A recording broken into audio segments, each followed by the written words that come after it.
la fonction d'utilité associe à chaque panier de consommation 10 un nombre U, 10, tel que le panier Y est préféré au panier Z, si et seulement si, U, Y, inférieur à U, Z.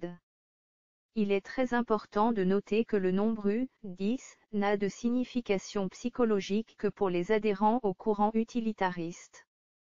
Ceux-ci acceptent en effet le fait que si U, 10, est 2 fois plus élevé que U, Y, alors cela signifie que 10 fournit 2 fois plus de satisfaction que I, ceci est appelé théorie cardinale de l'utilité. Une telle conception a été matérialisée par l'économiste autrichien Karl Menger dans ce que l'on appelle la table de Menger. Cette façon de faire a suscité de nombreuses critiques, notamment de Vilfredo Pareto, partisan d'une théorie ordinale de l'utilité. En effet, Pareto oppose à l'idée de l'utilité cardinale la notion d'une utilité subjective, propre à chaque consommateur, appelée au fait limité. Dans la théorie néoclassique du consommateur, la fonction d'utilité ne sert qu'à classer les paniers de biens en fonction des préférences du consommateur.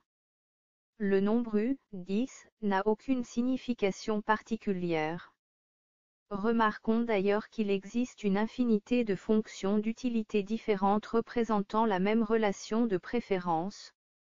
Si U est une fonction d'utilité représentant les préférences d'un agent à néger une fonction strictement croissante quelconque, alors la composée G, U, est également une fonction d'utilité représentant les préférences de l'agent 1.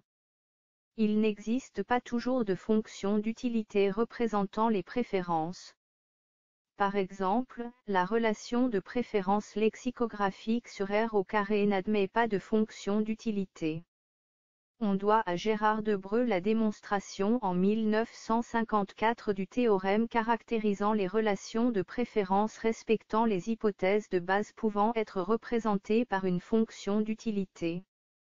Essentiellement, il suffit que les préférences soient continues, c'est-à-dire que les préférences soient compatibles avec la convergence des suites de points, c'est-à-dire que les préférences ne varient pas lorsque l'on modifie à la marge un panier de biens.